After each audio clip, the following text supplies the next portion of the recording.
Hello viewers, welcome back to my channel স্বপ্নের ফেরিওয়ালা পেজে সকলকে স্বাগত।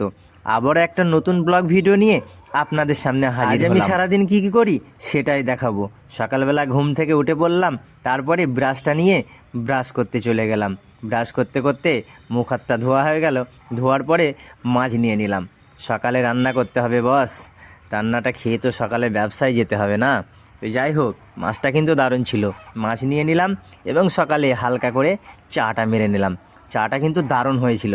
তারপরে ওই যে আমার সকালে প্রথমকার কাজ, সকালে ব্যবসায় যাওয়ার আগে কি কি লাগবে সেগুলো নিয়ে নিতে হয়।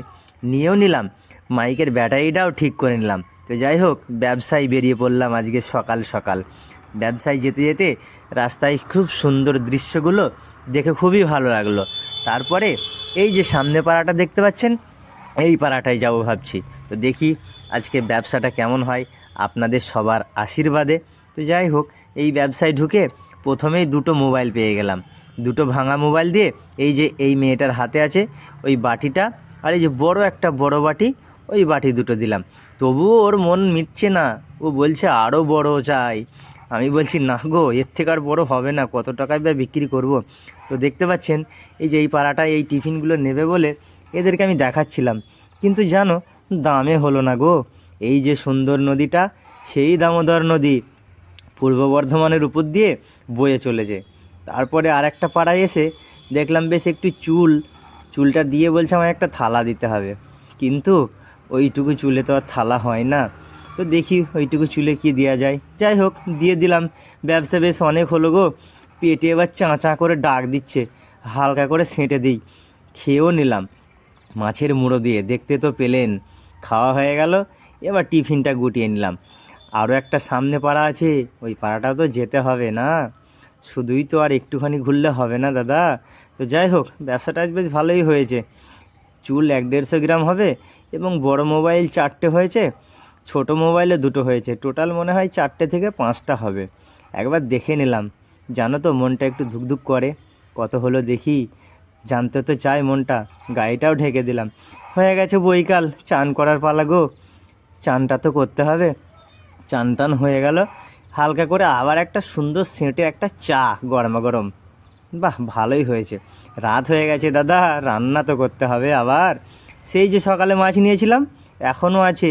বেশ গরম গরম তেলে হালকা করে বেশ ভেজে নিই মচমচে করে। তো যাই হোক, মাছগুলো ছাড়তে গিয়ে আমার যে অবস্থা তোমরা তো দেখতেই পাচ্ছেন, সে একেবারে দূরে পালিয়ে যাওয়ার মতো ব্যাপার। মাছগুলো ভেজেই নিই ভালো করে। ভাজা হয়ে গেল। এবার দেখুন আমাদের সেই রান্না, বাঙালির মাছ ভোজন। হালকা করে আলু দিয়ে তেল দিয়ে একসঙ্গে ঝাল মশলা টমেটো সব দিয়ে এবার কষা কষা করে নেড়ে নিলাম। লবণটা দিই, নাহলে স্বাদটা কোথা থেকে আসবে। কৌটো সহ দিলাম ঢেলে, সঙ্গে থাকলো টমেটো। এবার আদা বাটা রসুন বাটাটা সেটাও দিয়ে দিলাম। তো দেখো, আমার সঙ্গে আবার তোমরা রেসিপিটা শিখো না কিন্তু। আমাদের আবার বাংলা খাবার, আমাদের উল্টোপাল্টা খাবার জানেন। যা ইচ্ছে পাই সামনে তাই দিয়ে দিই। ধনে পাতাটা হালকা করে দিয়ে দিই, ফ্লেভারটা তো আসবে। হালকা জল দিয়ে দিয়ে উফ, মাখো মাখো ব্যাপার। রান্না করতে করতেই মনে হচ্ছে যেন এখনই খেয়ে নিই। জলটা দিয়ে দিলাম। জল দেওয়ার পর সেই যে মাছগুলো ভেজে নিলাম ওপরে সুন্দর করে সাজিয়ে দিলাম। সাজিয়ে দেওয়ার পরে এবার কিছু বেগুন আছে, বেগুনগুলোও দেবো কেটে। আমার এই ভাইটা বলছে এই বেগুন দুটো আজকে দিয়ে দে। আলু দিয়ে মাছ দিয়ে বেগুন দিয়ে আমাদের দাদা খাবার সব উল্টোপাল্টা। কি করব, হিন্দি বাংলা ইংরেজি সব মিক্স করে আজকে রান্না করে ফেললাম। বেগুন কড়া ওপরে সুন্দর করে ছিটিয়ে দিলাম। তারপর এবার হালকা করে চাপা দিয়ে দেবো, সব সেদ্ধ হয়ে যাবে। তো দেখতে পাচ্ছেন, দিয়েও দিলাম, চাপাটাও দেওয়া হয়ে গেল। রান্নাটা হয়ে গেলে ঢাকনাটা নামিয়ে নেব। এগুলো যদি ভালো লাগে অবশ্যই আমার পেজটিকে ফলো করে রাখবেন প্লিজ, আর লাইক দিয়ে একটু পাশে থাকবেন। তো যাই হোক, কেমন হয়েছে বলবেন। Good night, tata, bye bye.